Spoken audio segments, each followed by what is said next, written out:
Senator Kerrey, I want to start with you to talk about a topic that's of endless fascination to many, which is Elon Musk and Donald Trump. What do you think of their relationship? Well, I had a different answer until our motto was. That's all right. You can divert from the model as long as you say it with a nice tone.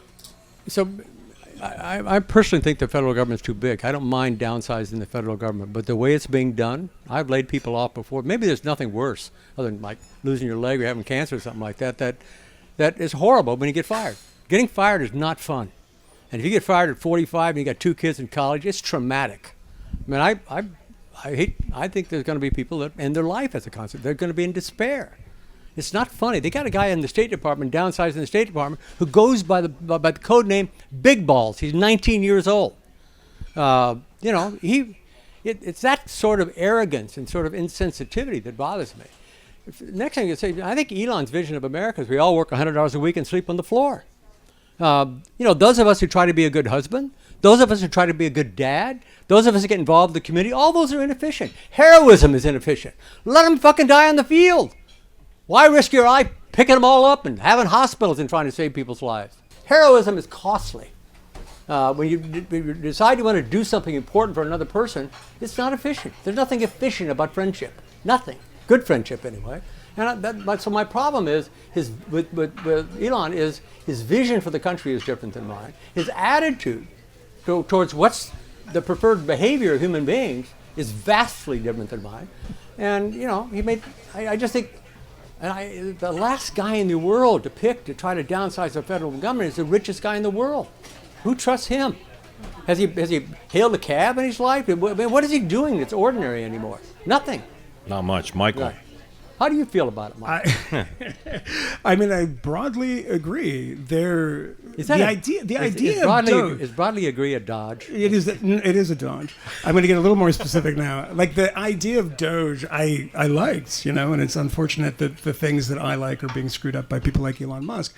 But the thing about Musk is being ruled by, an autistic guy on ketamine is not exactly top of my list if I think that we should shrink government, right?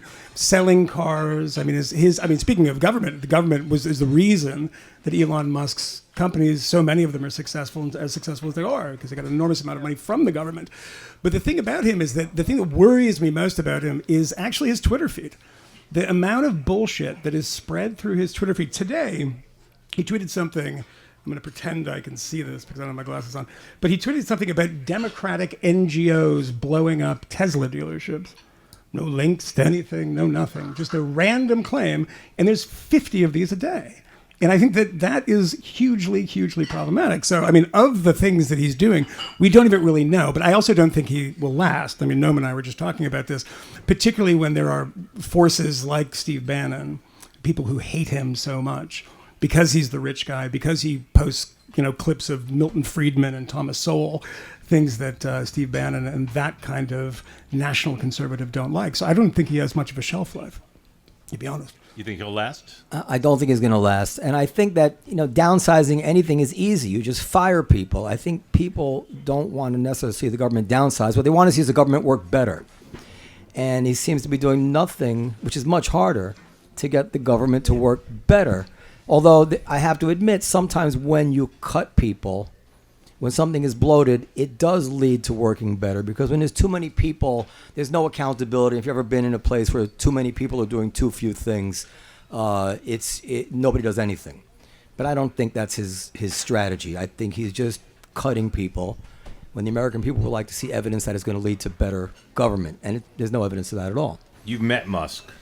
What were the circumstances? He was on a panel at a conference that I was at, and I talked to him before and after. And what about Trump? When have you met Trump? Trump actually did a fundraiser for me, and I chaired the Democratic Senatorial Campaign Committee here in New York. So I don't really know him. I met him again when he was a speaker at a Veterans Day event. I was a Grand Marshal at the parade a couple of years ago.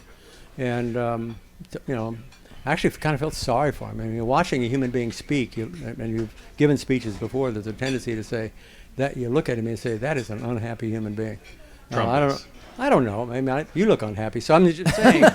There's a humanity when I see people. And I'm not in the game any longer, so it's easy for me to do that. But he is a human being. He's not a. You're a big student of history. What's comparable to Musk's power now in American history? There's anything comparable. Nothing, because what Michael said. I mean, he's got how many? 140 million people follow him. Musk has got 200 million.